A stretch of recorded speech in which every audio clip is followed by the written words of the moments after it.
Question number 2 sorry, answer बोलेंगे क्या? NPV direct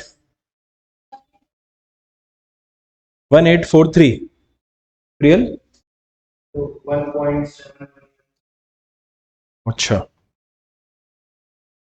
दोनों का ही ठीक नहीं है।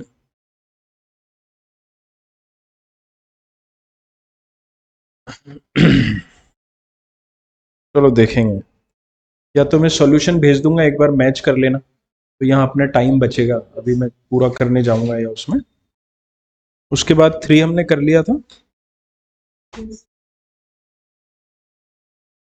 तो चलो एक काम करते हैं, फटाफट से मैच करा देता हूँ मैं।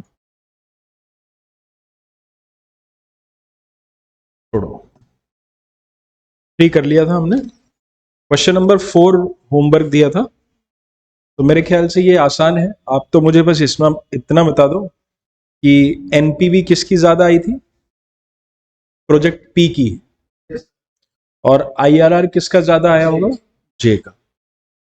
कल हमने बात कर ही ली थी कि कन्फ्लिक्ट जो है वो लाइफ की वजह से है, और ऐसी सिचुएशन में we calculate EANPV, that is equivalent annual net present value.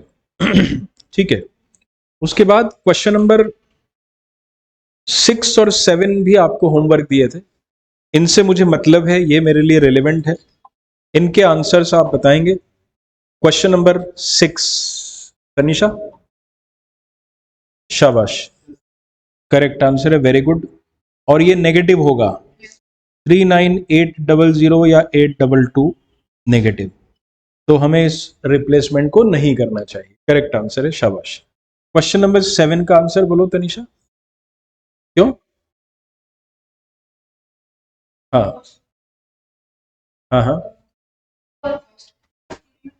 ठीक है, चलिए करते हैं इसको। ये भी रिप्लेसमेंट का क्वेश्चन है, लेकिन इसमें हुआ क्या कि हमने कल पुरानी मशीन खरीदी और आज ही हम उसको बेचने के बारे में सोच रहे हैं ना। तो जी लिमिटेड है जस्ट इंस्टॉल्ड मशीन, उसकी कॉस्ट दे रखी है, मशीन की लाइफ है, 0 रेसिडुअल वैल्यू है। चलो मैं स्ट्रेट फॉरवर्ड शुरू करता हूं, जो हमारी अप्रोच है। सबसे पहले हम क्या करते हैं, पीवीओएफ कैलकुलेट करते हैं। और आपको बताया हुआ है कि पीवीओएफ में 4 आइटम्स आते हैं। क्या क्या आते हैं?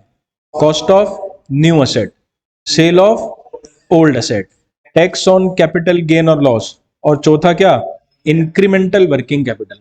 What is the cost of new asset? दिया है बीच में कहीं, 2.5 लाख रुपए। क्वेश्चन पेपर में ही देखो तनिषा, 2.5 लाख रुपए की असेट है। What is the sale price of old asset? Last की लाइन में लिखा है 1 लाख रुपए, but the cost of dismantle and removal will amount to ₹30,000। हाँ, आप इसको अलग अलग तरह से समझिए। पहला तरीका, इसको इनकम टैक्स में कैपिटल गेन के हिसाब से समझिए, जहां पर हम नेट सेल्स कंसिडरेशन लेते हैं। आज मैं किसी एसेट को 1 लाख रुपए में बेच रहा हूं और 30,000 उसके रिमूवल पे खर्च हो रहे हैं, तो मेरा एनएससी तो 70,000 ही आएगा, उधर कैपिटल गेन में जैसा होता। दूसरे एंगल से सोचिए, हम अपनी जेब को देखते हैं। 1 लाख में मशीन बेचूंगा तो 1 लाख रुपए आएंगे, और उसके डिसमेंटल और रिमूवल पे 30,000 रुपए खर्च करूंगा तो जाएंगे भी तो सही, तो मेरी जेब में कितना आया? For all purpose the net sales consideration is 70,000। यहां तक कि कैपिटल गेन और लॉस भी इससे ही निकलेगा। हालांकि इसने टैक्स रेट 0 दी है, तो ये डैश आ जाएगा। वर्किंग कैपिटल कोई नहीं है, तो ये भी डैश हो गया। बोलो बेटा, पीवीओएफ कितना? 1,80,000। प्लस माइनस का ध्यान रखना पड़ेगा आपको दोस्तों। 2.5 लाख रुपए आउटफ्लो है, 70,000 रुपए इनफ्लो है। उसके बाद वर्किंग नोट नंबर 2 होगा इंक्रीमेंटल पीबीडीटी के लिए। किसके लिए? इंक्रीमेंटल पीबीडीटी के लिए। और आप देखिए, इस क्वेश्चन ने ऐसा कहा है कि ये मशीन सेम आउटपुट देगी, लेकिन इसकी ऑपरेटिंग कॉस्ट 1,80,000 होगी, जबकि पुरानी मशीन की ऑपरेटिंग कॉस्ट 2 लाख रुपए है, और कोई फिगर नहीं दिया है। कॉन्सेप्ट पकड़िए, पीबीडीटी का मतलब होता है सेविंग्स। क्या होता है? अगर इस मशीन को बेच के नई मशीन खरीदूंगा तो 20,000 रुपए की सेविंग होगी। 2 लाख की जगह मेरा खर्चा कितना होगा? 1,80 होगा। तो इंक्रीमेंटल पीबीडीटी कितना आ जाएगा बच्चों? ये समझ में आ गया? आप स्ट्रेट फॉरवर्ड लिख सकते हैं इंक्रीमेंटल पीबीडीटी। हाँ हाँ, देखो एक्चुअली क्या हम कैपिटल बस्टिंग पढ़ रहे हैं और कैपिटल बस्टिंग में भी रिप्लेसमेंट पढ़ रहे हैं। रिप्लेसमेंट का मतलब होता है पुरानी मशीन को बेच के नई मशीन खरीदना। तो that is what we are talking this question. कोना मतलब कॉस्ट ऑफ न्यू असेट। हमने नई असेट परचेज की है 2,50,000 रुपए में, पुरानी असेट बेची है हमने 70,000 रुपए में। टैक्स रेट नील है इसलिए उसका कोई टैक्स नहीं है, वर्किंग कैपिटल भी नहीं है। देखो रिप्लेसमेंट के क्वेश्चन में पीबीडीटी इंक्रीमेंटल होता है। क्या होता है? इंक्रीमेंटल मतलब न्यू और ओल्ड का डिफरेंस, कि हम पहले कितना कमा रहे थे और अभी कितना कमा रहे हैं। अब यहां पे आपको सेल्स और रेवेन्यू के बारे में कोई इंफॉर्मेशन नहीं दी गई है। उसने तो बोला कि पुरानी मशीन में आपका खर्चा 2 लाख रुपए आ रहा था, नई मशीन में आपका खर्चा 1,80,000 आएगा। तो आप मुझे बताइए, हाँ आप मुझे बताइए, क्या नई मशीन को खरीदने से हमें फायदा होगा? कितना फायदा होगा? 20,000 रुपए का। तो वो 20,000 रुपए पीबीडीटी होगा। There is no other way. Got the point? अच्छा, मैं सिर्फ एक ही बार समझाऊं ताकि आपको आगे भी हमेशा ध्यान रहेगा। ये 20,000 रुपए डायरेक्ट लेने के पीछे लेंदी लॉजिक क्या है? आओ ऐसे समझाता हूं आपको तो सबको समझ में आ जाएगा। न्यू और old, sales minus expenses is equal to PBDT होता है। अब एक्सपेंसेस दे रखे हैं आपको, नई मशीन में कितने हैं? 1,80, और पुरानी मशीन में कितने हैं? अब सेल्स तो दे ही नहीं रखी, तो आप ऐसा करो, अज्यूम कर लो, कुछ भी अज्यूम कर लो। सेल्स मैंने अज्यूम कर ली 3 लाख। नहीं नहीं, सेल्स नहीं दे रखी ना, प्रोडक्शन से सेल्स कहां से निकालोगे आप? अच्छा ठीक है ठीक है, और प्रोडक्शन कितना है? चलो फिर निकालो सेल्स, बोलो। 9 लाख, ये लो 9 लाख। और उधर सेम, दोनों तरफ 9 लाख। चलो बेटा आप पीबीडीटी निकालो। नई मशीन में कितना? 720। पुरानी मशीन में कितना? तो बोलो, पुरानी मशीन का पीबीडीटी 7 लाख, नई मशीन का पीबीडीटी 7,20,000, इंक्रीमेंटल पीबीडीटी 20,000। आ गया ना 20,000। अब इसका टेक्निकल रीजन सुनो। हम दोनों को कंपेयर कर रहे हैं। जब कोई इंफॉर्मेशन दोनों ऑप्शंस में कॉमन होती है तो वो इररिलेवेंट होती है, it is not going to affect your choice. तो क्योंकि यहां पर दोनों मशीन्स की सेल्स बराबर है, तो वो इंफॉर्मेशन हमारे डिसीजन मेकिंग के लिए इररिलेवेंट हो गई। तो हमारे लिए रिलेवेंट इंफॉर्मेशन क्या है? खर्चा उधर 2 का, इधर 1,80 का, there is a benefit of ₹20,000। What the logic? वो हमने इसलिए डायरेक्ट ले लिया और डायरेक्ट लिया जा सकता है। चलें साहब, उसके बाद आ जाते हैं इंक्रीमेंटल डेप्रिसिएशन पे। निकाल लो नई और पुरानी दोनों का। नई मशीन का डेप्रिसिएशन 2.5 लाख की कॉस्ट, 0 साल्वेज वैल्यू, 5 साल की लाइफ। बोलो कितना हुआ? 50,000। As far as old machine is concern, उसकी बुक वैल्यू, उसकी वैल्यू कितनी है? 2 लाख रुपए। 0 डिवाइडेड बाय 5 साल कितना हुआ? 40,000। Incremental depreciation 10,000। अब तो ये नॉर्मल क्वेश्चन हो गया, सीएफएटी निकालो। क्यों यार, इसमें तो कल हमने 2-3 क्वेश्चन किए थे ऐसे। हाँ हाँ, स्टार्टिंग में मशीन आई और स्टार्टिंग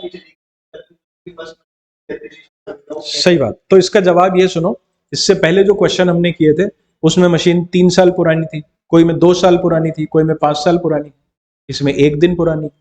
कल हमने खरीदी और आज हम बेच रहे हैं। दूसरे शब्दों में बोलूं कि इस वाले क्वेश्चन में पुरानी मशीन की कॉस्ट इज इक्वल टू उसकी डब्ल्यूडीवी, क्योंकि जो उसकी कल शाम की कॉस्ट है वही आज सुबह की डब्ल्यूडीवी, उसी के बेसिस पे निकल जाएगा। कर लो अब इसको कंप्लीट।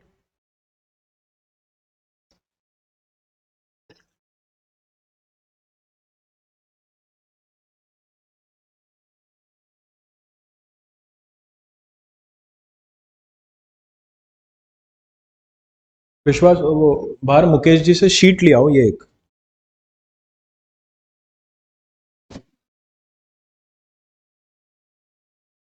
है ना, कैपिटल बजटिंग की शीट दी थी ना सर ने, वो दे दो।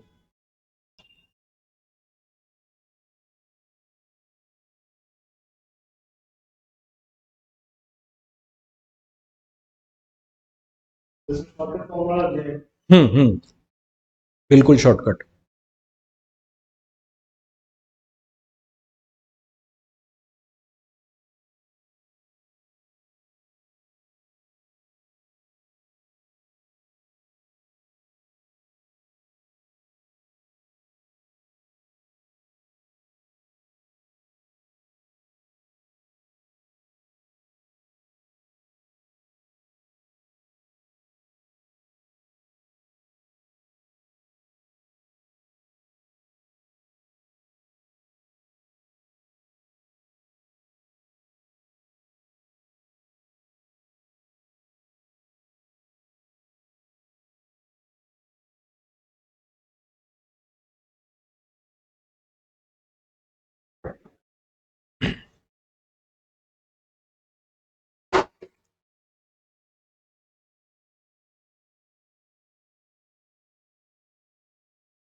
कितना?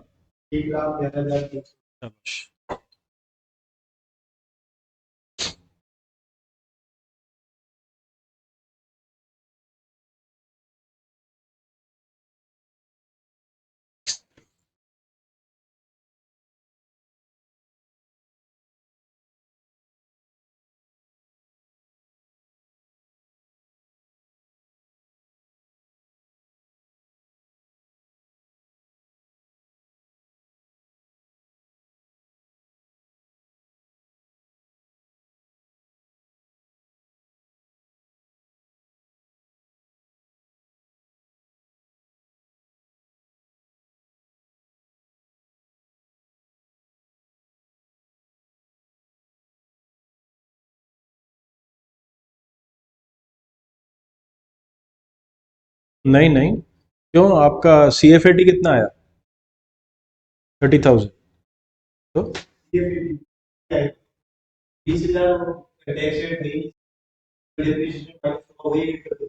जो PBDT है वही डेप्रिसिएट, वही वही CFAT हो जाएगा। तो 20,000 रहेगा ना, 30 कैसे आया? हाँ।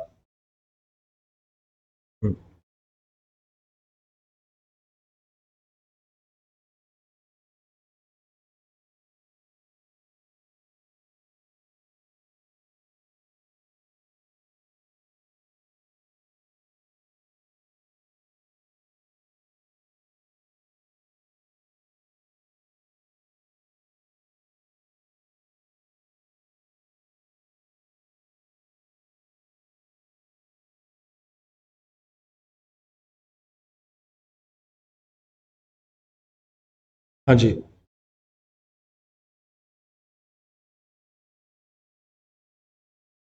डन बच्चों।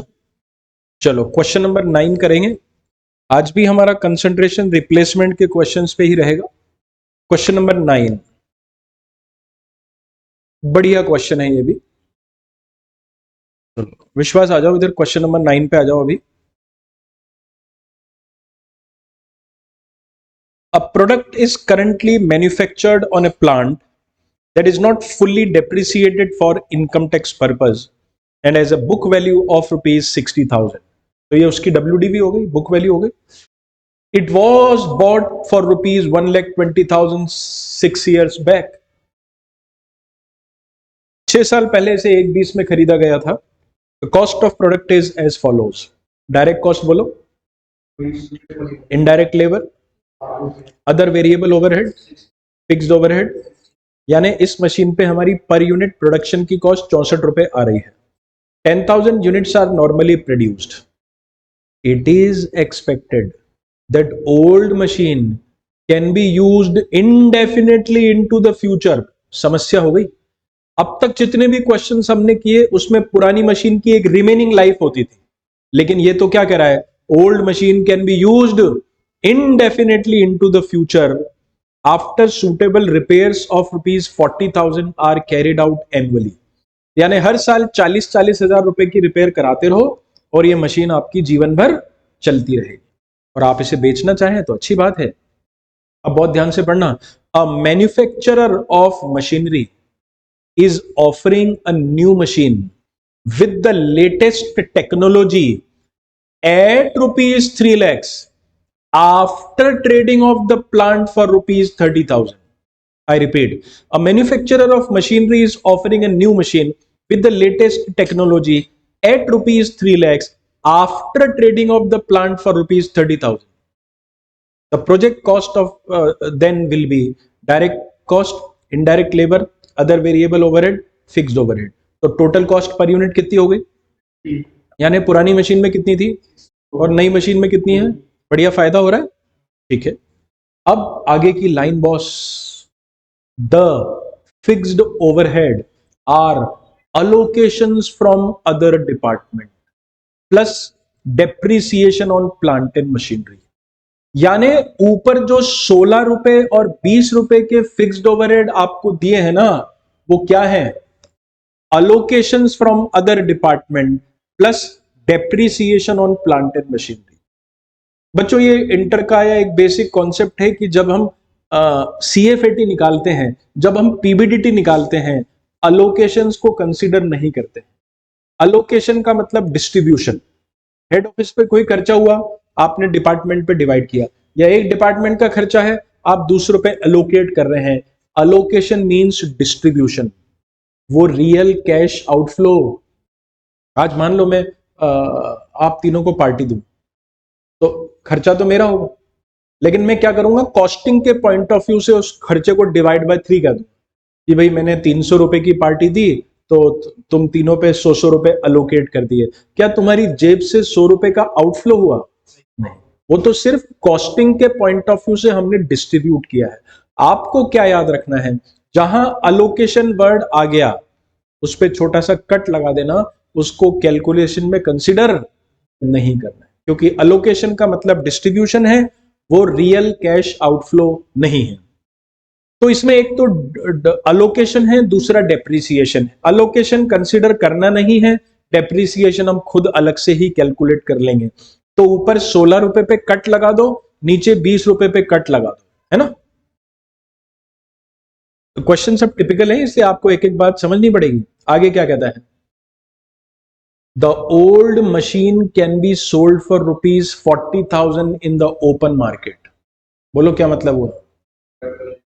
हाँ, इसे बाजार में, लेकिन बॉस अभी हमने ऊपर वाले पैराग्राफ में क्या पढ़ा?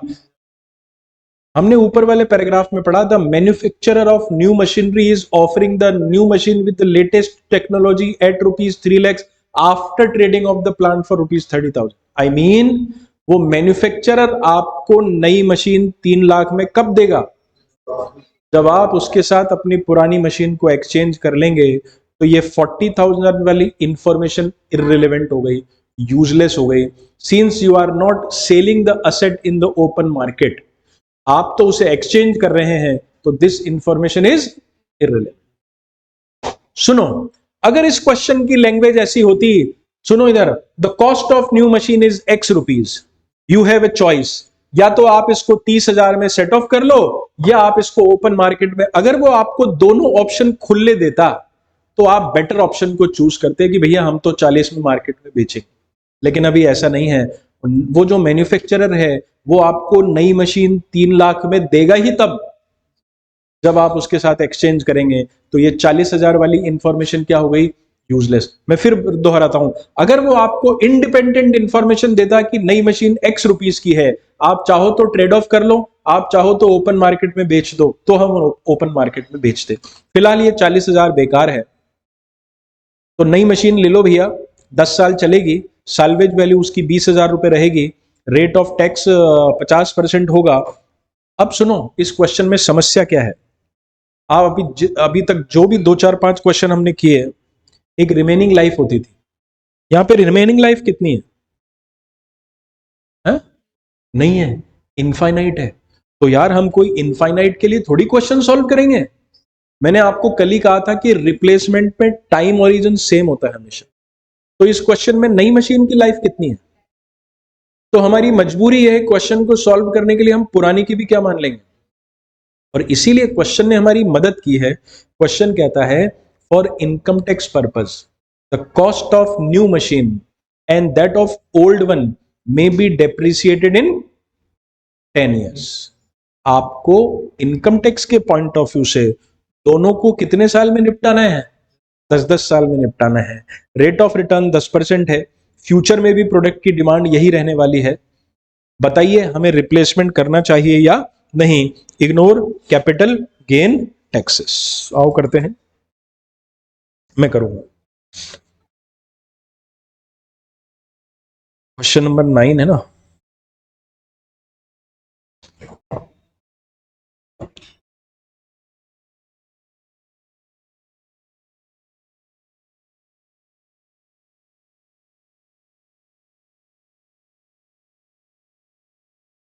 इसका होता है वर्किंग नोट नंबर 1। देखो लगाओ दिमाग, रफ में कैलकुलेट करके बताओ मुझे पीवीओएफ कितना।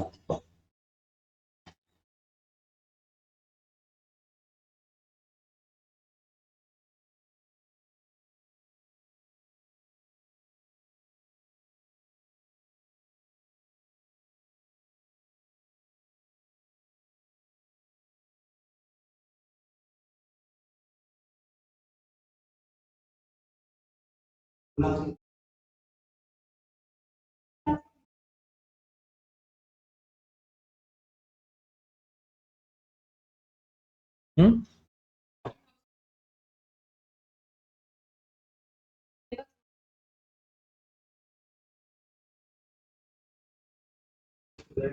एडजस्ट तो होगा ना। क्या बोलते हैं?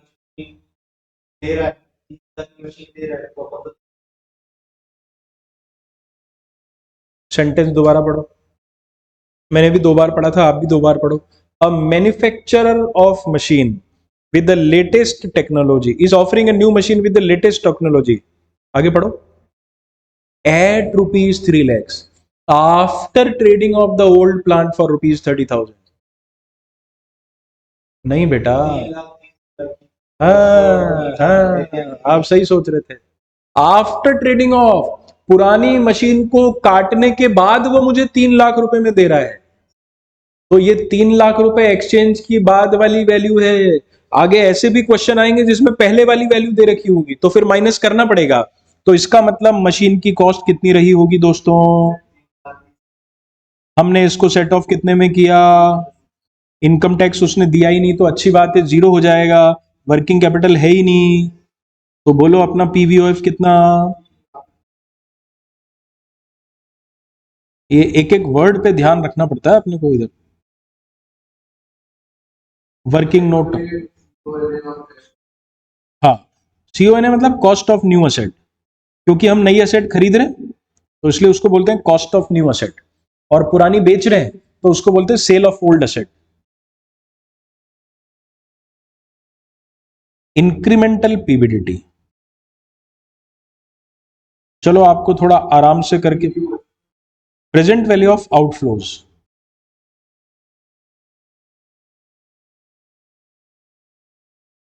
सब लोग बोर्ड पे देखें। प्रोडक्शन बता दें यूनिट्स कितनी है, और उसने कहा फ्यूचर में भी डिमांड वही रहेगी, इसलिए units are not going to be changed. Cost per unit, CPU मतलब कॉस्ट पर यूनिट, बताएंगे आप मुझे? 48 ओल्ड की 48। शाबाश, शाबाश। ऊपर हमने क्रॉस लगा ही दिया था, फिक्स्ड ओवरहेड को लेना ही नहीं है तो वो ले लिया।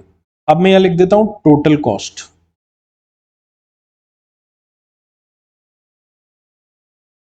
और एक बात और दोस्तों, क्वेश्चन ने कहा अगर आप पुरानी मशीन को फ्यूचर में यूज करना चाहते हैं तो हर साल आपको उसकी रिपेयर पे कुछ खर्चा करना पड़ेगा ना, जबकि ये रिपेयर नई मशीन में नहीं लगेगा। Total cost 5,20,000। यहां भी हमें सेल्स और रेवेन्यू की कोई इंफॉर्मेशन नहीं दी है, खर्चे ही खर्चे दिए हैं, तो अपन खर्चे निकाल लेते हैं। पुरानी मशीन का खर्चा 5,20,000, नई मशीन का खर्चा 3,80,000। जो बचत है, जो सेविंग है, वही पीबीडीटी है। बोलो इंक्रीमेंटल पीबीडीटी कितना?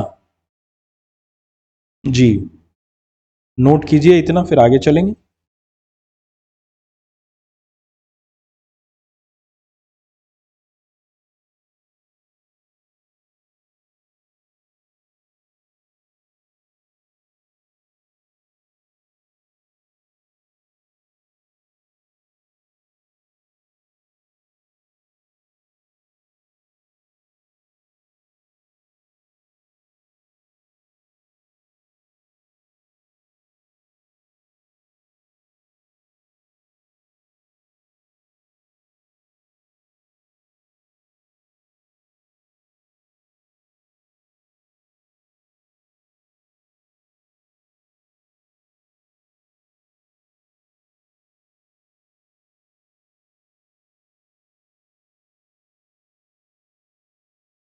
Repair, repairs.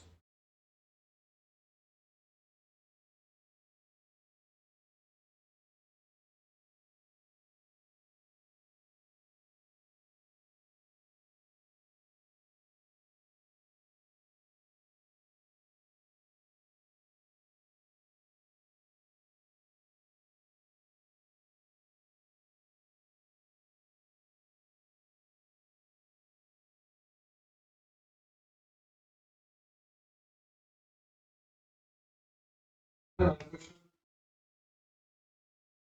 हाँ हाँ, अपनी 90% अप्रोच यही रहती है, मतलब अप्रोच यही रखनी है। फिर क्वेश्चन में जैसे जैसे एडजस्टमेंट होते हैं वो होते हैं, पर स्क्रिप्ट यही होती है क्वेश्चन को सॉल्व करने की।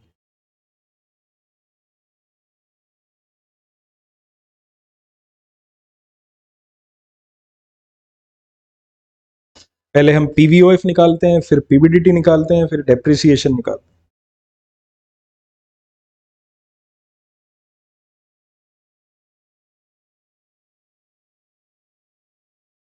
अब आता है डेप्रिसिएशन। जैसा उसने क्वेश्चन में कहा, आप तो चक्कर छोड़ो और दोनों मशीनों को 10 साल में निपटाओ। मतलब उसने ऐसे टेक्निकली बोला कि for income tax purpose the cost of new and old machine should be depreciated in 10 year. तो चलो, नई मशीन की कॉस्ट, शाबाश, cost of new machine is 3,30,000। इसकी साल्वेज वैल्यू, लाइफ, डेप्रिसिएशन, पुरानी मशीन,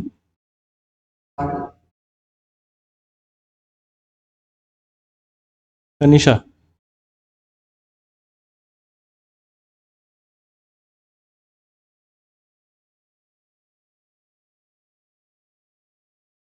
इंक्रीमेंटल डेप्रिसिएशन। देखिए, आपके मन में एक बात आ सकती है कि पुरानी मशीन की कॉस्ट तो 1,20,000 रुपए थी, जो क्वेश्चन की दूसरी, लेकिन बॉस वो 1,20,000 तो 6 साल पहले की कॉस्ट थी। हमें तो आज के बाद से दोनों को 10 साल में राइट ऑफ कर। तो क्वेश्चन क्या वहां पे जो लाइन लिखी ना कॉस्ट, उसका मतलब आज की वैल्यू, आज जो भी दोनों की वैल्यू है वो 10 साल में आपको निपटाना है। तो आज मेरी पुरानी मशीन 60,000 की है, साल्वेज वैल्यू 0 है, 10 ईयर्स में राइट ऑफ कर देते हैं। Incremental depreciation 25,000। अब पूरा क्वेश्चन आप कर सकते हैं, करिए।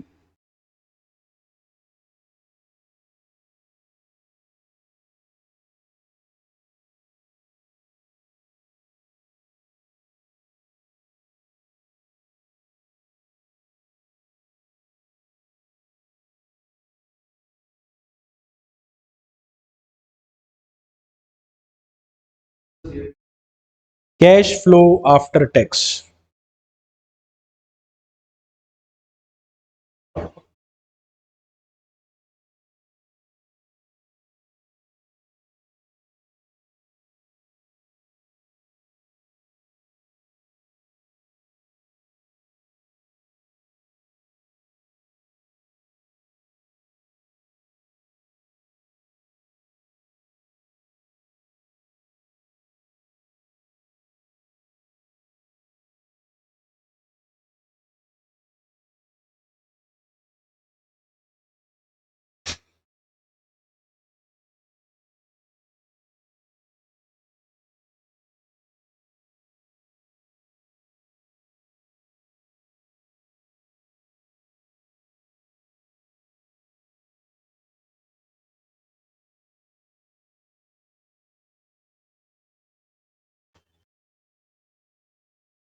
सीएफएटी बता देना मुझे कितना आया। हम्म।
शाबाश।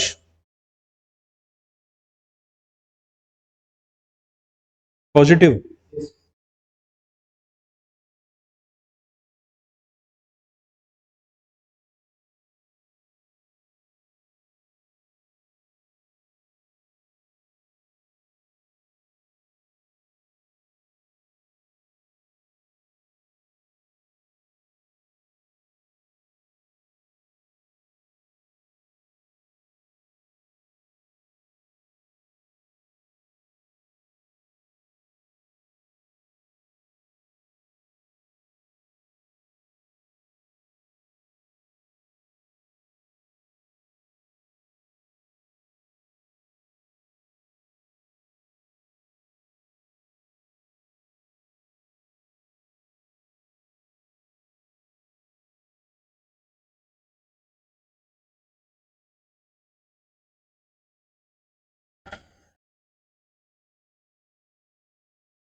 जी। किसको? अच्छा, कोई भी एक बटन दो, ये वाला प्लस माइनस वाला।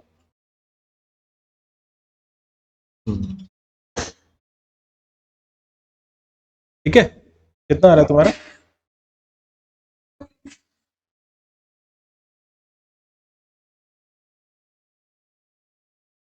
तो अच्छा क्वेश्चन है ये। अब चलेंगे अगले पे, थोड़ा सा और लेवल बढ़ेगा अब, है ना? और हाई लेवल पे चलते हैं। High level in the sense, आप गौर कीजिए, अब तक जो रिप्लेसमेंट के 4 5 6 जो भी क्वेश्चन आपने किए, they all were of straight line method. और अब हम WDV मेथड पे चलेंगे, तो देखते हैं कि उससे क्या कॉम्प्लिकेशन बढ़ जाएंगे। HMR limited is considering replacing a manually operated old machine with a fully automatic new machine. The old machine had been fully depreciated for tax purpose. तो इनकम टैक्स के पॉइंट ऑफ व्यू से बात करें तो उसकी WDV 0 है, but as a book value of ₹2,40,000 on this date. लेकिन किताबों में उसकी वैल्यू है, क्योंकि बुक वैल्यू और टैक्सेबल वैल्यू में फर्क आ सकता है। तो इनकम टैक्स के हिसाब से वैल्यू 0 है, लेकिन बुक्स में 240 है। The machine has begun causing problems with breakdowns and it cannot fetch more than ₹30,000 if sold in the market at present. बाजार में बेचेंगे तो 30,000 में बिक जाएगी। It will have no realization value after 10 years. लेकिन आपने इसे आज नहीं बेचा और आज के 10 साल बाद फिर बेचने जाओगे तो 0 में बिकेगी। The company has been offered ₹1 lakh for old machine as a trade-off in on the new machine which has a price, bracket में क्या लिखा है बेटा, before allowance of trade in of ₹4,50,000। तो नई मशीन 4.5 की है और वो अपने को ऑफर कर रहा है कि भैया मैं 1 लाख काट लूंगा, तुमको मशीन दे दूंगा। नई मशीन की लाइफ 10 साल रहेगी, साल्वेज वैल्यू 35,000 रहेगी। स्ट्रेट लाइन देखो क्या लिखा है, further the company follows a straight line method of depreciation, but for income tax purpose written down value method at 7.5% is allowed. तो आप जब क्वेश्चन सॉल्व करेंगे तो SLM से कि WDV से? WDV से, क्योंकि हम डेप्रिसिएशन तो टैक्स के पॉइंट ऑफ व्यू से ही कैलकुलेट करते हैं। और बेटा आगे क्या लिखा है, that this is the only machine in the block of. आपको मालूम है जब हम WDV मेथड फॉलो करते हैं तो इनकम टैक्स एक्ट आ जाता है, और इनकम टैक्स एक्ट में ब्लॉक ऑफ एसेट थ्योरी चलती है, डेप्रिसिएशन सेक्शन 32 और उसमें कैपिटल गेन और loss section 50 subsection 1 and subsection 2, block of asset वाला। तो ये कह रहा है कि 7.5% से WDV मेथड फॉलो करेंगे और only machine in the block of asset. हमारे पास इनके अलावा और कोई मशीन, वही आपको दोनों का डेटा दिया है, sales material labour variable fixed overhead depreciation PBT tax और PAT। From the above information बताओ ओल्ड मशीन को रिप्लेस करें कि नहीं करें। रेट ऑफ रिटर्न 10% है, और लास्ट में एक अच्छी बात लिख दी है, इग्नोर कैपिटल गेन टैक्सेस। ठीक है ना, तो इसको करेंगे और ध्यान से समझेंगे कहां क्या फर्क आएगा। आइए देखते हैं क्वेश्चन नंबर क्या है।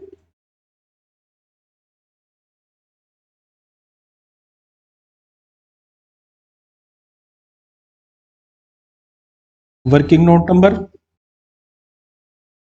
फॉर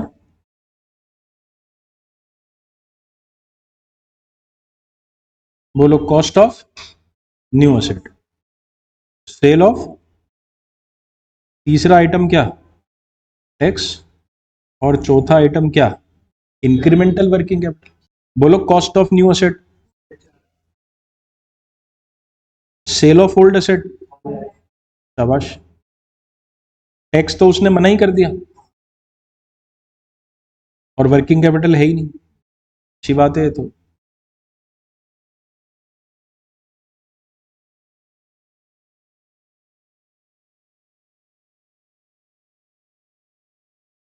नोट करो, क्योंकि यहां एक वर्किंग नोट लिखवाऊंगा मैं। इतना नोट कीजिए, फिर एक वर्किंग नोट लिखेंगे।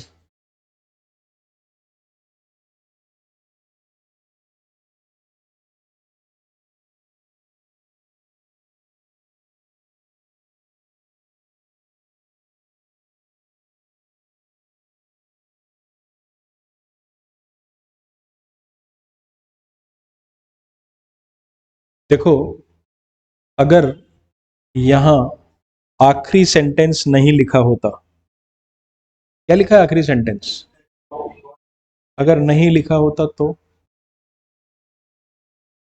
कैसे निकालते हैं। शाबाश, एप्रिसिएबल, इसको बोलते हैं अप्रोच। कि जैसे ही आपसे कोई क्वेश्चन पूछा गया, आपको फटाफट फंडा ध्यान आ गया कि यार कैपिटल गेन और लॉस कैसे निकलता है, रिटर्न डाउन वैल्यू और साल्वेज का डिफरेंस, तो उससे हम निकाल लेते। रिटर्न डाउन वैल्यू तो इसकी जीरो है, क्योंकि क्वेश्चन में ऊपर कहा है इनकम टैक्स, लिखा है ना इसमें कि इनकम टैक्स पर्पज से इसकी वैल्यू जीरो है। तो भैया वैल्यू जीरो, और कार्ड कितने में रहे 1 लाख में, तो कैपिटल गेन और लॉस, गेन हो गया 1 लाख का, तो उस पर टैक्स। लेकिन ये अपनी सिंपल, लेकिन अब आज ध्यान से सुनो, यह स्टार लगाए। मैंने आपसे कहा WDV मेथड, और WDV मेथड में लगता है ब्लॉक ऑफ असेट थ्योरी, और उसमें ब्लॉक के सिस्टम पे चलते हैं। याद रखना, इनकम टैक्स एक्ट में कैपिटल गेन और लॉस तभी आता है जब ब्लॉक सीज हो जाता है। कहीं इनकम टैक्स में पढ़ते हैं आप, ब्लॉक का सीज होना, ध्यान नहीं आ रहा।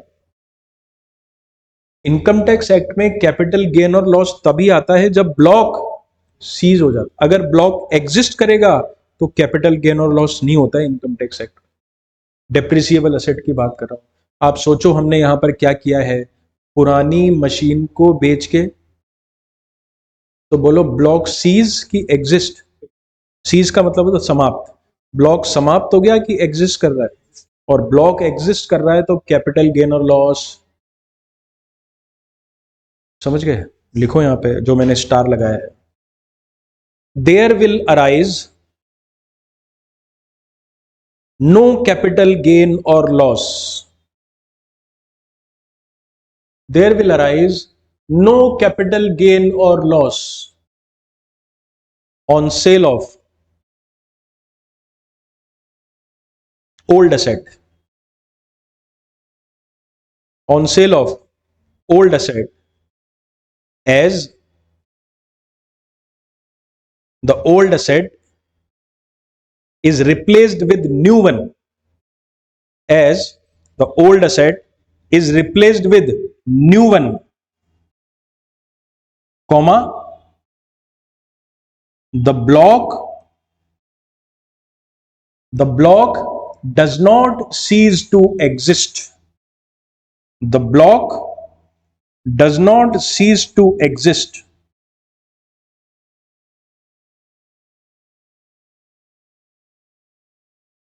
बस इतना ही लिखना है, समझ लो इस बात को।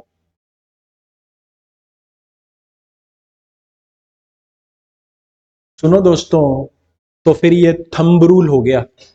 इधर ध्यान दो, मेरी बात सुनो, ये क्या हो गया, आप रिप्लेसमेंट के क्वेश्चन को जब भी SLM से करेंगे कैपिटल गेन और लॉस आएगा, लेकिन रिप्लेसमेंट के क्वेश्चन को जब भी WDV मेथड से करेंगे, कभी भी PVOF में कैपिटल गेन और लॉस, क्योंकि मशीन को रिप्लेस करने से ब्लॉक समाप्त नहीं होता। आ गई बात समझ में?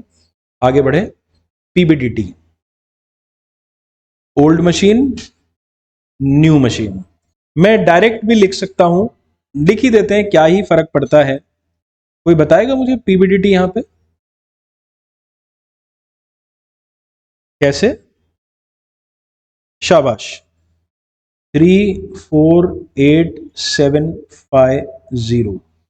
आपको क्वेश्चन में सब सेल्स में से खर्चे वर्चे मस्त घटा के दे रखे हैं, क्योंकि क्वेश्चन में दिया गया डेप्रिसिएशन SLM से है और हमें तो WDV से करना है, और वैसे भी PBDT के लिए हमको प्रॉफिट बिफोर डेप्रिसिएशन चाहिए, तो डेप्रिसिएशन एड बैक कर दें 348,750 और उधर बोलो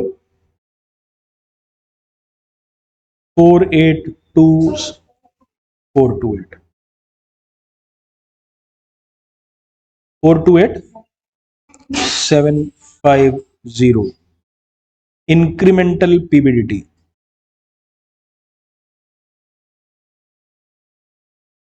रियल? ठीक है।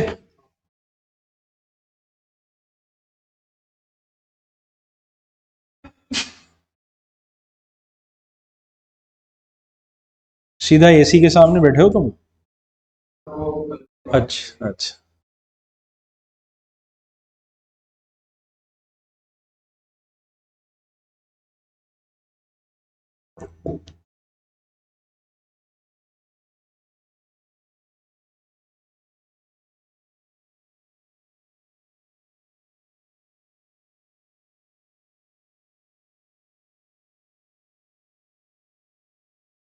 इंक्रीमेंटल डेप्रिसिएशन फ्लो वही चल रहा है अपना, है ना? अब फिर खतरनाक मामला है, टिपिकल मामला है। I'll अगेन से WDV मेथड है, block of asset theory follow करते हैं। आइए, ब्लॉक ऑफ एसेट थ्योरी क्या कहती है और मैं कैसे समझाता हूं आपको ये।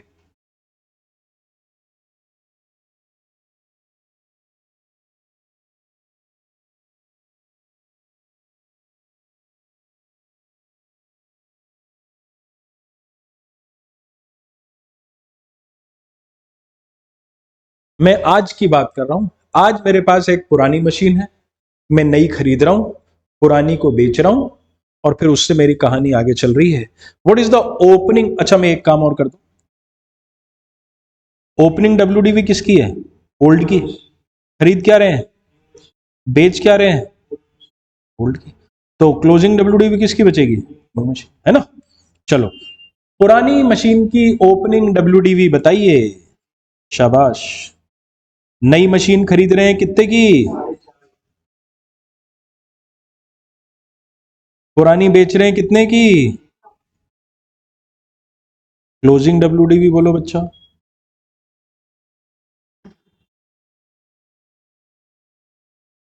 350। सही है। अब मेरी बात ध्यान से सुना, अपने को चाहिए इंक्रीमेंटल डेप्रिसिएशन। क्या चाहिए? हाँ, एक और बात समझो, इधर लिखा मैंने ओल्ड, इधर लिखा न्यू। ओल्ड मशीन की वैल्यू कितनी है? 0। न्यू मशीन की वैल्यू कितनी है? 4.5 लाख। ये इनकी वैल्यू है। 1 2 3 अगले 4 5 साल। सुनना ध्यान से, ये हमारा ओरिजिनल फंडा क्या है कि इंक्रीमेंटल का मतलब दोनों का डिफरेंस। तो नई मशीन पे डेप्रिसिएशन लगा लो, पुरानी मशीन पे लगा लो, 7.5% दे रखा है ना, और इन दोनों का डिफरेंस ही क्या होगा?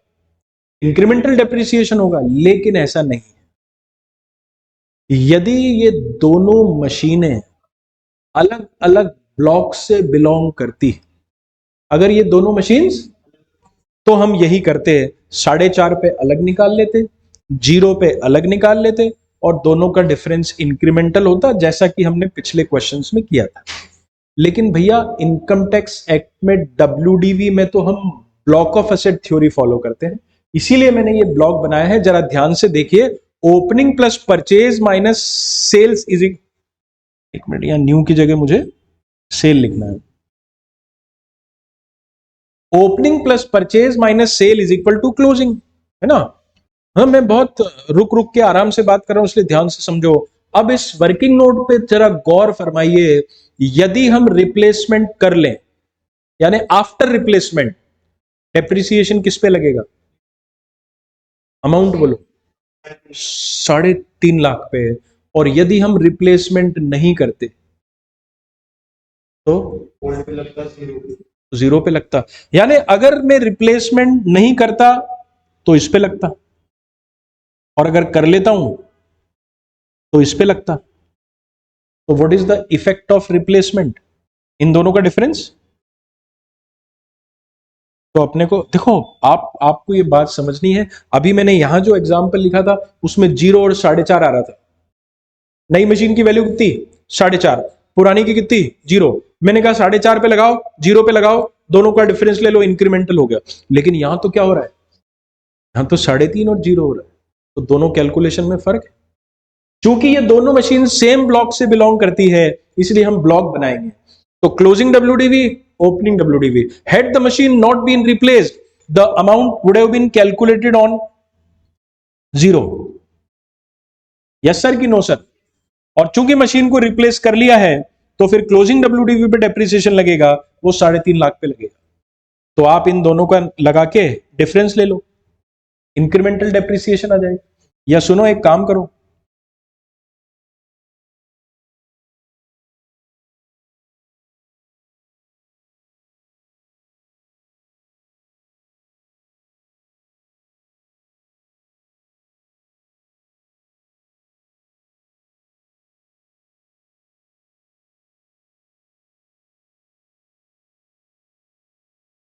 बोलो क्या किया मैंने। मैं तुमको चॉइस दे रहा हूं, दोनों का अलग अलग डेप्रिसिएशन निकाल के उनको माइनस करो, या पहले से वैल्यू को ही माइनस कर लो। तो जो डेप्रिसिएशन आएगा वो बाय डिफॉल्ट क्या आएगा? इंक्रीमेंटल डेप्रिसिएशन ही आएगा। तो मैं जब क्लोजिंग में से ओपनिंग डब्ल्यूडीवी माइनस कर देता हूं, तो जो वैल्यू आई है उसे क्या कहेंगे? Base for incremental depreciation. यानी जब आप 3.5 लाख रुपए का 7.5% करेंगे, तो वो अपने आप में क्या होगा? इंक्रीमेंटल डेप्रिसिएशन होगा। नोट करिए।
ठीक है,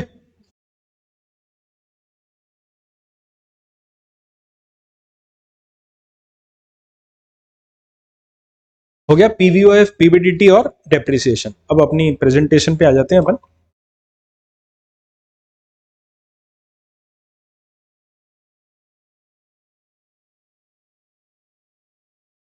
हेडिंग डालो, कैलकुलेशन ऑफ एनपीवी।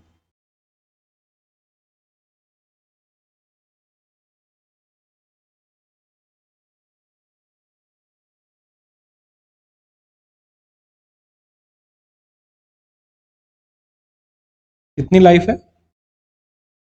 10 साल है? बहुत ज्यादा है यार। पक्का? हम्म।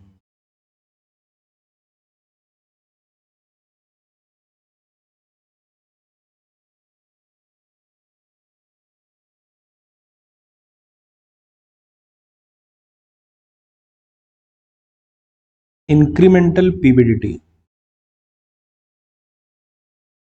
फिर इंक्रीमेंटल डेप्रिसिएशन, फिर तो वही पिक्चर है।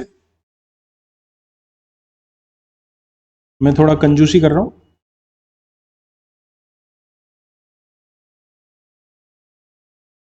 ये एक और 10 किसके लिए है? सैल्वेज वैल्यू के लिए। चलो डेप्रिसिएशन बताओ तो मुझे।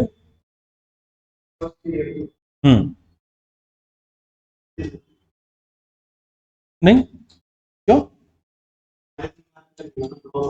कितना परसेंट? 7.5%। 26250 and so on. आता है ना आपको WD में मेथड से डेप्रिसिएशन लगा। बनाओ ये टेबल।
आप क्या करना, अपना समय बचेगा, पीबीडीटी और डेप्रिसिएशन के बाद सीधा इंक्रीमेंटल सीएफएटी ले लेना। आता है ना आपको, मैं यहाँ लिख देता हूं, डायरेक्ट कैलकुलेटर पे कर सकते हैं आप।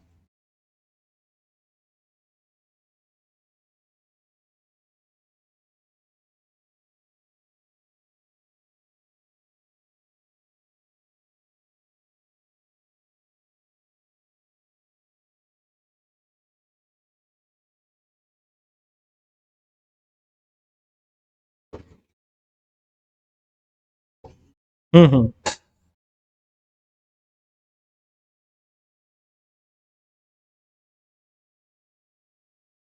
अभी तो कहीं भी जा सकते हो। अभी आज तो नया नया लग रहा होगा ना तो।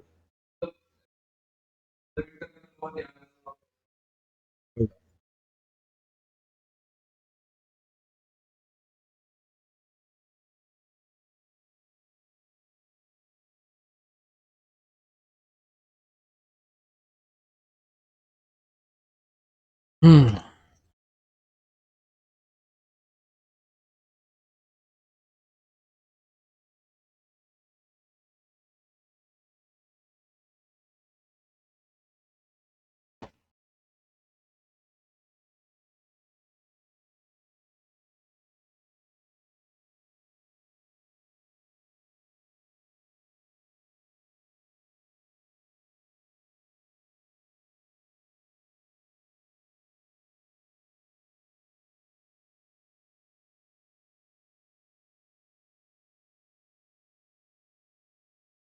कितना आ रहा है सीएफएटी, एक बार कंफर्म करा देना।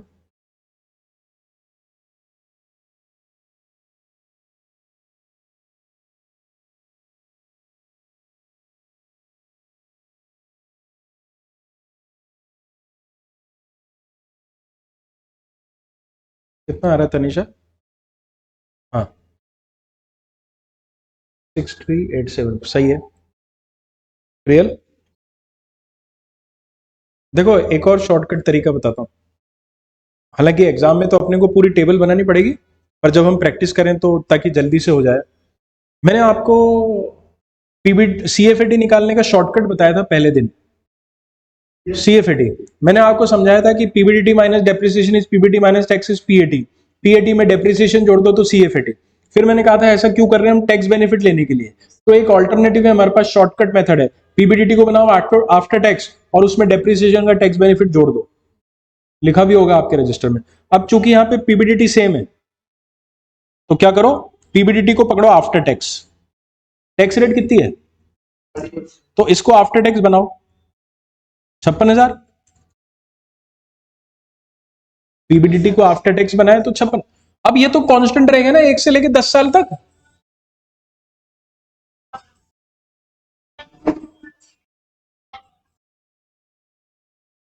अब सुनो, ये मेरा पीबीडीटी आफ्टर टैक्स हो गया। अब क्या करो, डेप्रिसिएशन इंटू टी, 26,250 का 30% निकालो। नहीं बेटा, 26,250 का 30%, अच्छा वही आ रहा है, हाँ, प्लस 56,000, 7 CFAT आ गया सीधा, बढ़िया है ना। अपने तो, मैं तो कहता हूं एग्जाम में भी कभी हम क्वेश्चन कर रहे हो, टाइम कम बचे, क्योंकि यार पेपर लेंदी है, टाइम कम बचा है, तो पूरी टेबल बनाने से अच्छा इसको करो ना, क्वेश्चन तो सॉल्व होगा। तो पीबीडीटी को आफ्टर टैक्स बनाइए और डी इंटू टी करके उसमें ऐड कर दीजिए, तो सारे CFAT आपके आ जाएंगे। समझ गए ना लॉजिक?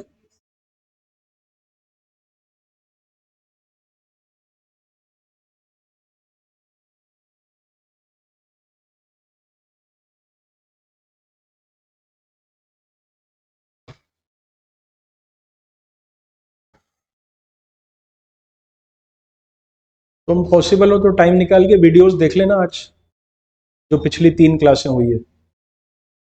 मतलब थोड़ा भारी मामला तो कल ही चालू हुआ है, बाकी पहले दिन 2 दिन तो वो इंटर के जो बेसिक्स हैं, ARR, पेबैक पीरियड, NPV, जो बेसिक बेसिक कॉन्सेप्ट है वो एक बार लिए थे, तो वो अगर टाइम निकाल के देख लोगे तो और ग्रेसमेंट बढ़ जाएगी। नहीं टोटल नहीं बताना, इंडिविजुअली।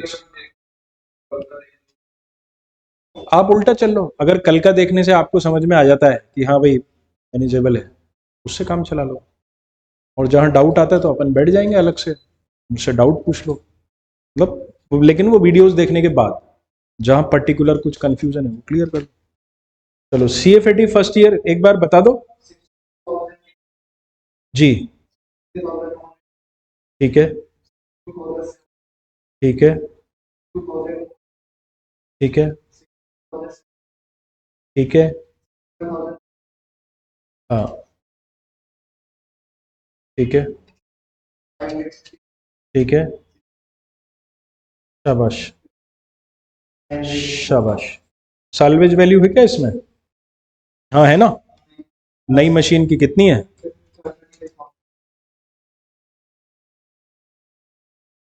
इनको जोड़ने का मतलब ही नहीं है ना, क्योंकि अभी तो पीवी फैक्टर आएंगे। कितनी है कॉस्ट ऑफ कैपिटल? 10%, और उसके बाद फिर एनपीवी निकलेगा। अब सुनो मेरी एक बात, अभी पूरा करो मत इसको,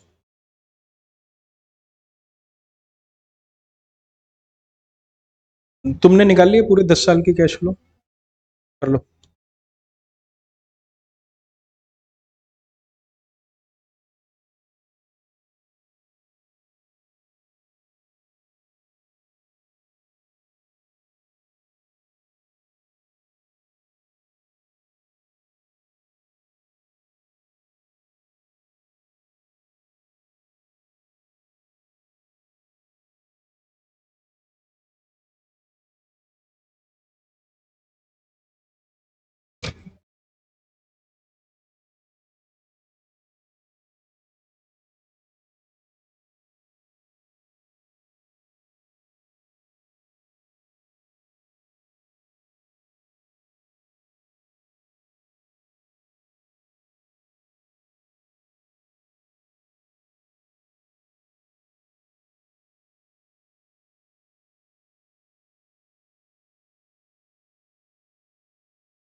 पूरा ही कर लिया क्या तुमने? अच्छा, हम्म, हो गया। देखो ये सॉल्यूशन, यही सॉल्यूशन है, लेकिन मैं टेक्निकली कुछ और चाहता हूं। वो समझे आप, फिर हम आपके आईसीएमआई के सजेस्टेड में देखेंगे कि उनकी क्या अप्रोच है और फिर हम डिस्कस करेंगे। लेकिन ऑथेंटिक बात क्या है, इस क्वेश्चन में एक लाइन लिखी थी, there is no, this is the only machine in the block, है ना। इसको बोलते हैं single asset in the block. क्या बोलते हैं? और जैसा मैं आपको समझा रहा था कि इनकम टैक्स एक्ट में ब्लॉक ऑफ असेट थ्योरी चलती है, थोड़ा मैं आपको लॉजिक से समझाऊं। इनकम टैक्स एक्ट में डेप्रिसिएशन क्लोजिंग डब्ल्यूडीवी पे लगता है। किस पे लगता है? अच्छा, आपने पढ़ा होगा ड्यूरिंग द ईयर कोई असेट खरीदते हैं अपन, तो उस पर डेप्रिसिएशन या तो आधा लगता है या पूरा लगता है। 30 सितंबर से पहले है तो पूरा लगा लो, बाद में है तो आधा लगा लो। And what about asset sold? बेची गई असेट पे कैसे लगता है डेप्रिसिएशन?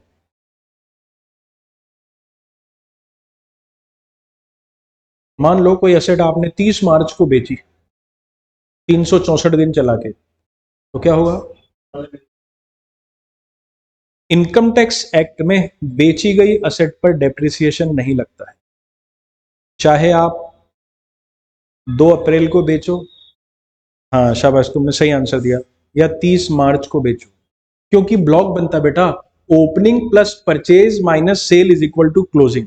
जो मशीन आप बेच रहे हैं वो ब्लॉक की वैल्यू में से लेस हो जाएगी, चाहे कभी भी बेचें, होनी तो माइनस है, वो आपकी क्लोजिंग डब्ल्यूडीवी का पार्ट नहीं है। और इनकम टैक्स एक्ट में डेप्रिसिएशन क्लोजिंग, ये सेंटेंस पकड़ के रखना, इनकम टैक्स एक्ट में डेप्रिसिएशन, फाइन सर, इस क्वेश्चन में लिखा है कि this is the only asset in the block. आप ऐसे समझो, I used to give example, मेरे पास पहले आई10 थी, मैंने आई10 बेच के फ्रॉन्क्स खरीदी, और कोई कार नहीं है मेरे पास, पहले मेरे पास आई10 थी, कितनी कार थी?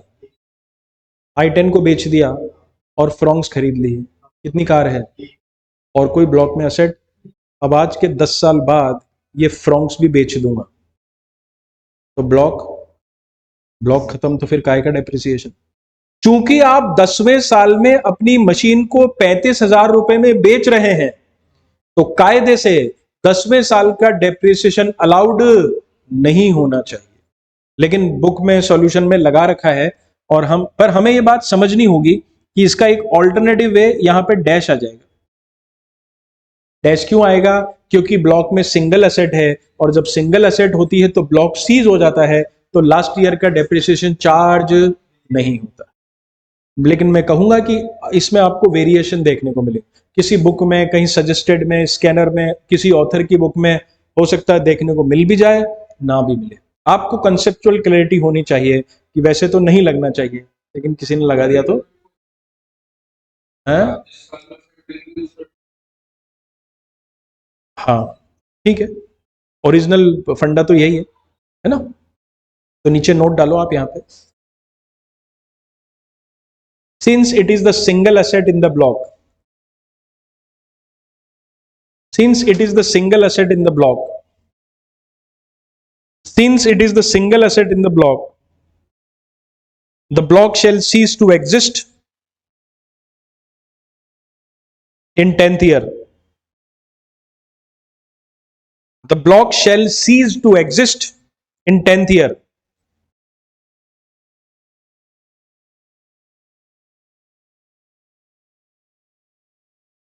हाँ, अब मेरी अगली बात ध्यान से सुनेंगे, फिर हम इसके नीचे लिखेंगे भी सही। क्योंकि मेरे पास फ्रॉन्क्स है, एक ही एसेट है, 10 साल बाद उसको भी बेच दूंगा, तो ब्लॉक, और जब ब्लॉक खत्म हो गया बेटा तो दो बातें, सुनो सुनो, जब ब्लॉक सीज हो गया तो दो बातें, एक,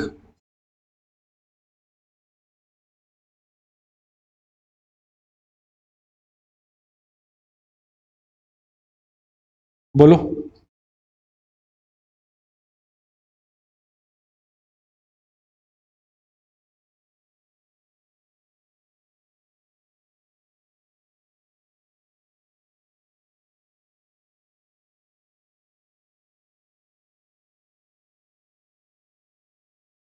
बोलो दूसरी बात क्या है? शॉर्ट टर्म कैपिटल गेन और कैपिटल लॉस विल अराइज, क्योंकि ब्लॉक सीज हो गया ना, तो कैपिटल गेन और लॉस आएगा। लेकिन चूंकि इस क्वेश्चन में तो टैक्स रेट ही नहीं दे रखी ना, इसलिए वो नहीं आया। तो ये समझ लो आप, और ये नोट कर लो।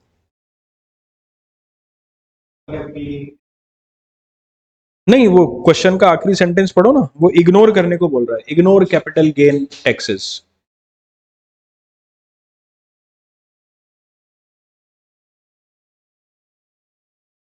तो याद रखिएगा, जब ब्लॉक में सिंगल एसेट होती है तो उसे बेच देने से ब्लॉक सीज हो जाता है, और जब ब्लॉक सीज हो जाएगा तो दो बातें होंगी, एक तो लास्ट ईयर का डेप्रिसिएशन नहीं लगेगा, और दूसरा कैपिटल गेन और लॉस आएगा।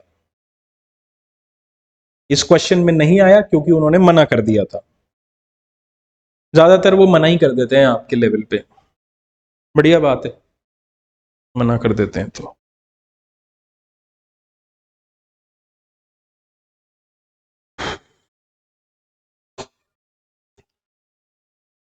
ठीक है ना, अब इसको कंप्लीट कर लेना आप, डेप्रिसिएशन काट देना 10वें साल का।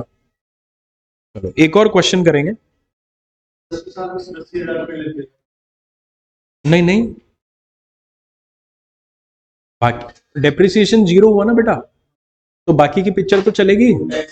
हाँ, टैक्स माइनस हो जाएगा। हाँ, चलो आगे। सॉरी, कुछ मॉड्यूल के भी हैं, कुछ एक्स्ट्रा दिए मैंने प्रैक्टिस करने के लिए, तो इसके बाद फिर मॉड्यूल के भी देखेंगे। मतलब ये मैंने इसलिए दिए ताकि मॉड्यूल और स्कैनर से पहले हमारे सारे फंडे क्लियर हो जाए रिप्लेसमेंट के। रिप्लेसमेंट आपका सबसे इंपॉर्टेंट टॉपिक है, पिछले 4 अटेम्प्ट में तो 3 बार रिप्लेसमेंट आया है, तो इसलिए मैं उसके ज्यादा क्वेश्चन करा रहा हूं ताकि बढ़िया हो जाए अपन। अब इसी का भाई है अगला क्वेश्चन, लेकिन वो भी हम करेंगे यहीं पे, ताकि ये अपना क्लियर हो जाएगा मामला। Selvi limited has a machine which has been in operation for 2 years, 3 years. The machine has a remaining estimated useful life of 5 years with zero salvage value at the end. Its current market value is rupees 2 lakhs. Company सोच रही है कि नई machine ले ले, दोनों की information दी है, एग्जिस्टिंग और न्यू, लाइफ 8 साल और 5 साल। अब उसके 3 साल तो गुजर ही चुके हैं, तो 5-5 दोनों का बराबर।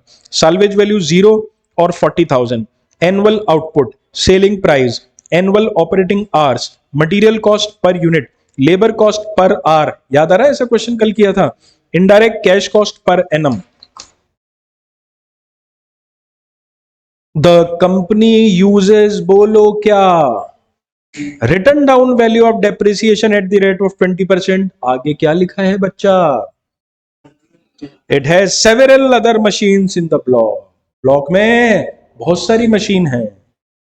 The income tax rate is 30%, और जो हमारा रिक्वायर्ड रेट ऑफ रिटर्न है वो 12% है। बताइए हमें मशीन खरीद लेनी चाहिए या। शुरू करते हैं, वर्किंग नोट नंबर 1, पीवीओएफ। आप ही बताओ मुझे, पिछले वाले को फॉलो करके पीवीओएफ बताओ।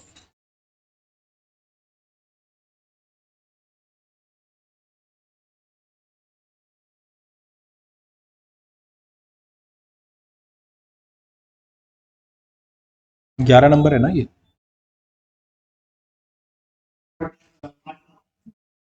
शाबाश।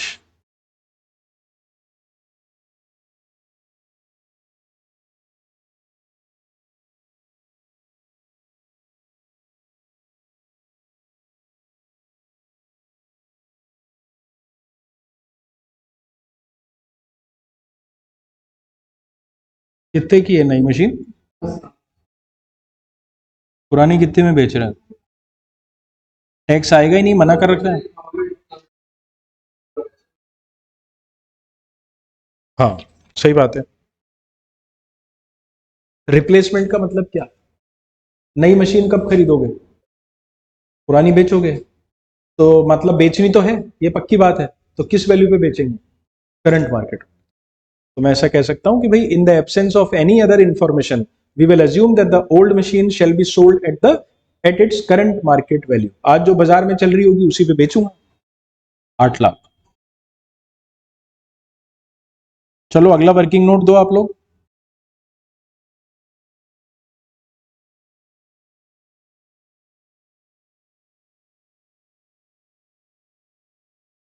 इंक्रीमेंटल पीबीडीटी,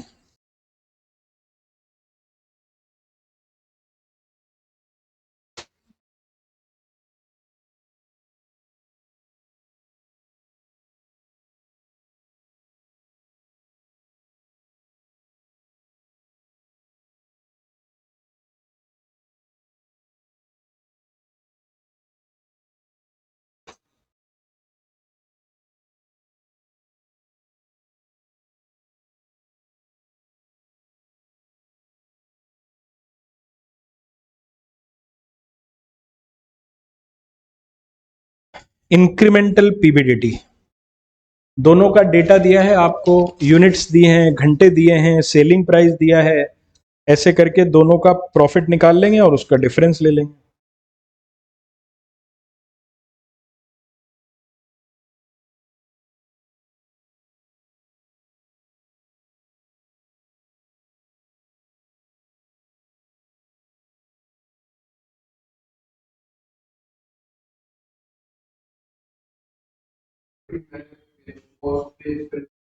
हाँ वो भी खर्चा है, माइनस होगा।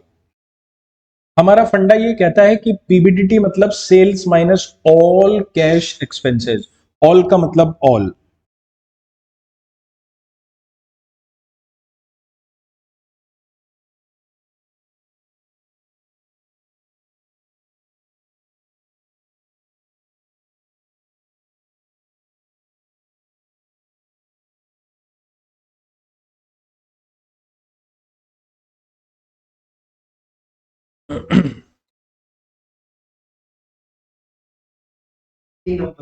शाबाश, वेरी गुड।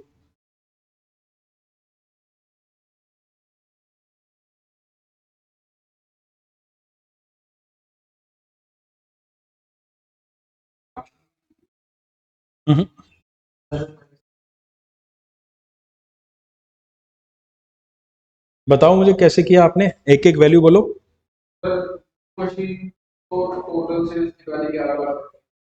हाँ ठीक है, ठीक है, गुड गुड, ठीक है, ठीक है, ठीक है, करेक्ट। हम्म। लेबर कितना? नहीं, 120 आएगा। 3000 इंटू 40 चलेगा, अच्छी बात है। लेबर चेक करो।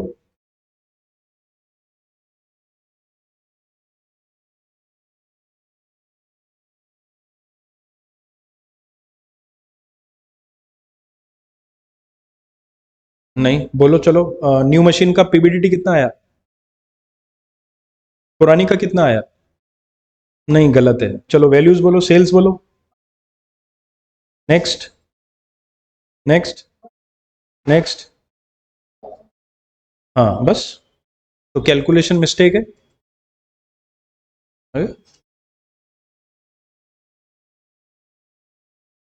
उसका देखो।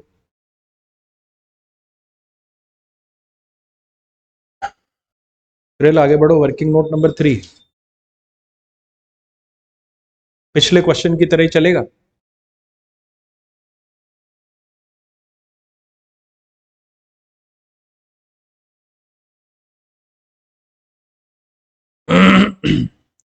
देखो अपनी अप्रोच क्या कहती है, base for incremental depreciation, block बनाओ। ब्लॉक कैसे बनेगा? शाबाश, opening WDV plus purchase minus is equal to, चलो इतना तो करें। और जैसे मैंने लिखा था वो भी कर सकते हैं आप, ओल्ड न्यू, ओल्ड न्यू। बोलो बेटा ओपनिंग डब्ल्यूडीवी कितनी? भैया जी निकालनी पड़ेगी। मशीन 3,30,000 रुपए की थी, 20% की रेट से पिछले 3 साल हमने डेप्रिसिएशन लगाया होगा, तो बोलो ओपनिंग डब्ल्यूडीवी कितनी? हाँ जी, चेक करें सब लोग। 168960। नई मशीन कितने की ले रहे हो भैया? जोड़ दो। पुरानी कितने में बेच रहे हो? क्लोजिंग डब्ल्यूडीवी बोलो बेटा। 968960। आगे बताओ क्या करेंगे?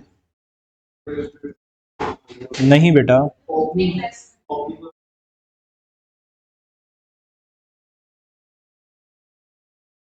कितना? हम्म, जी।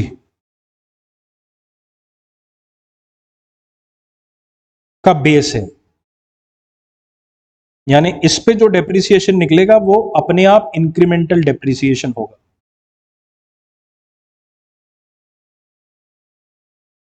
है ना? बस अब वो टेबल बन जाएगी अपनी। कितने साल है? 5 साल की। WDV में शॉर्टकट नहीं लगता बेटा, शॉर्टकट तब लगता है जब CFAT सेम होते हैं।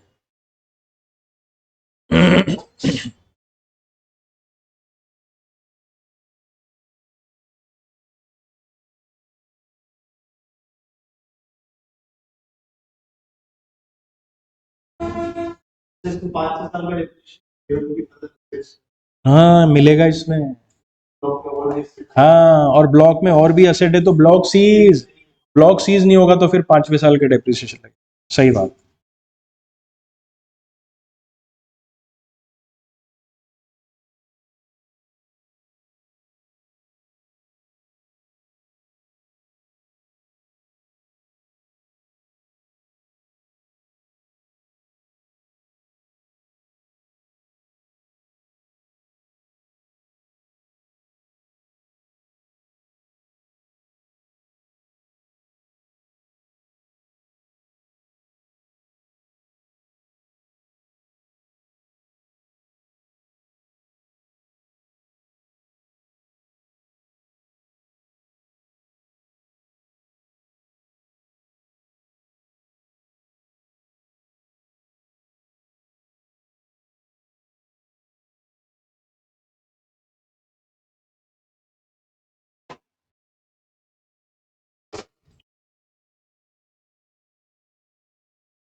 क्या चीज?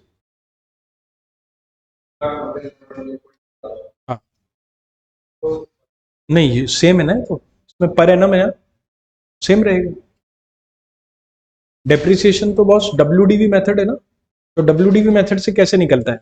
जैसे आपने वर्किंग नोट नंबर 3 में बेस कितना आया? 8 लाख, तो 8 लाख पे 20% निकालो,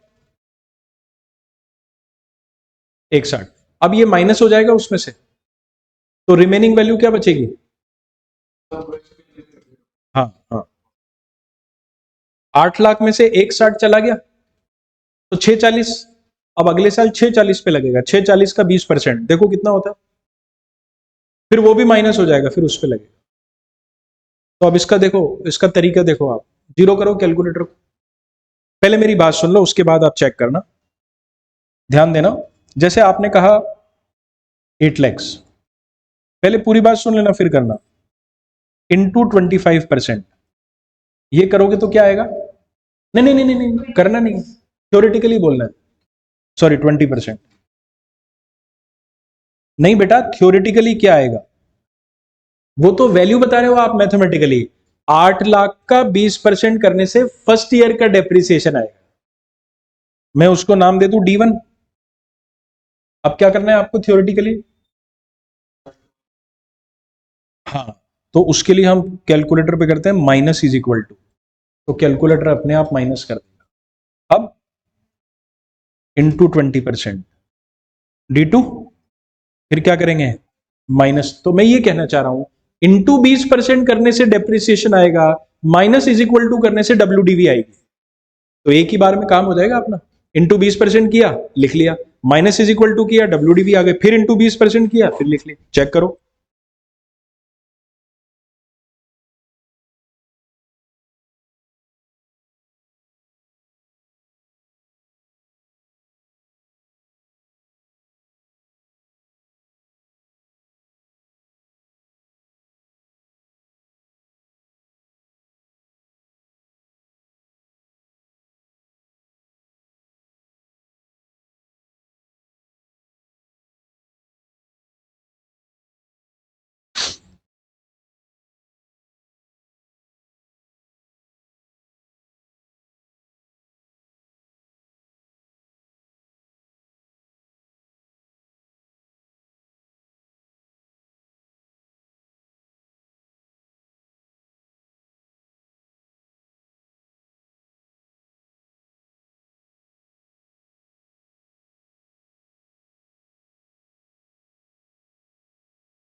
एनपीवी बता दो ना पहले डायरेक्ट। नहीं ये अच्छा अभी कैलकुलेट नहीं की, तो फिर सीएफएटी चेक कराओ, बोलो। हम्म हम्म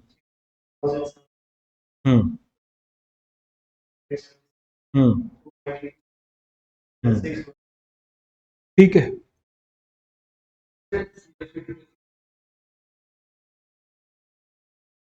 नहीं, पीबीडीटी में से डेप्रिसिएशन माइनस करते हैं तो पीबीटी आता है, प्रॉफिट। नहीं नहीं नहीं नहीं, ये पूरी कहानी है, पीबीडीटी माइनस डेप्रिसिएशन इस पीबीटी, फिर इसके ऊपर टैक्स निकलता है, फिर इसमें से टैक्स माइनस करते हैं तो आता है पीएटी, और फिर उसमें डेप्रिसिएशन वापस जोड़ देते हैं तो आता है सीएफएटी, है ना।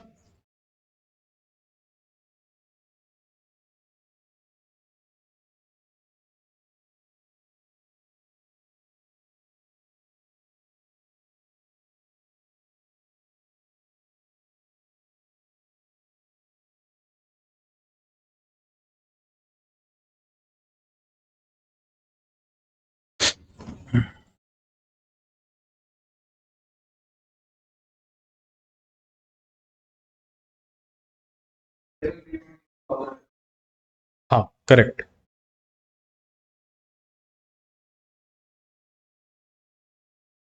नहीं बच्चे, कुछ गलत हो गया है। सीएफएटी चेक कर लिया था क्या तुमने? फिर फर्क नहीं आना चाहिए, देखो। हाँ करो, चेक करो।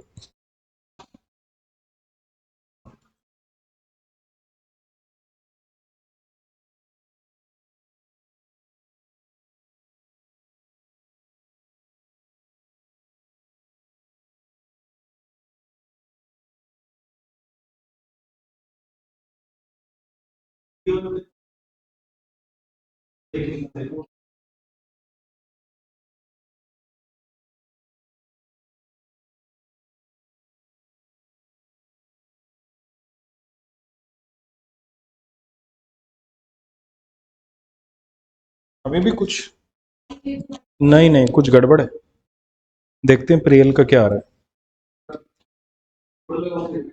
नहीं, फिर पीवी फैक्टर से मल्टीप्लाई होते हैं ना, तो पीवीआईएफ आता है फिर। Perfect perfect. 10% है, देखो शायद कितना है, 12%। तो ये मैंने फॉर्मेट बना रखा ना, फिर 12% के पीवी फैक्टर आते हैं। हाँ जी हाँ जी, फिर वो सब मल्टीप्लाई करके जोड़ते हैं तो पीवीआईएफ, तब जाके पीवीआईएफ आता है।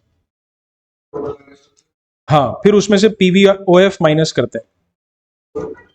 हाँ जो अपन ने वर्किंग नोट नंबर 1 में निकाला था। हाँ मेरे फर्स्ट वीडियो में क्या है, मैंने इसका एक एनपीवी मेथड का एक उसमें लेक्चर में है। नहीं लेकिन क्या है कि वो वाला पार्ट देखोगे ना तो उससे बहुत स्ट्रांग हो जाएगी अप्रोच।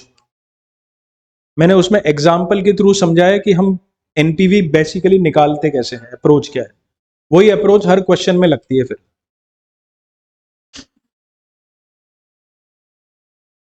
नहीं बच्चे, अभी भी गलत है।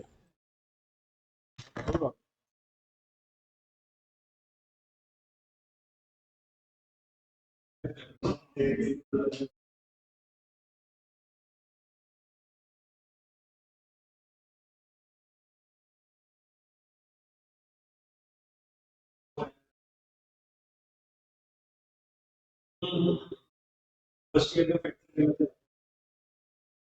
893 आता है, 23 थोड़ी आता है।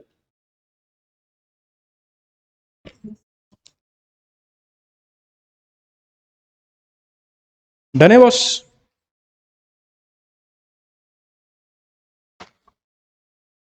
क्वेश्चन नंबर 13 14 आपके लिए होमवर्क रहेगा, 13 एंड 14 वही रिप्लेसमेंट के क्वेश्चन है, दोनों करना, फिर डिस्कस करेंगे, फिर आगे बढ़ेंगे, कुछ और करेंगे कल। आज इतना ही। हाँ 12 बाकी है, वो मैं कराऊंगा, वो डिफरेंट क्वेश्चन।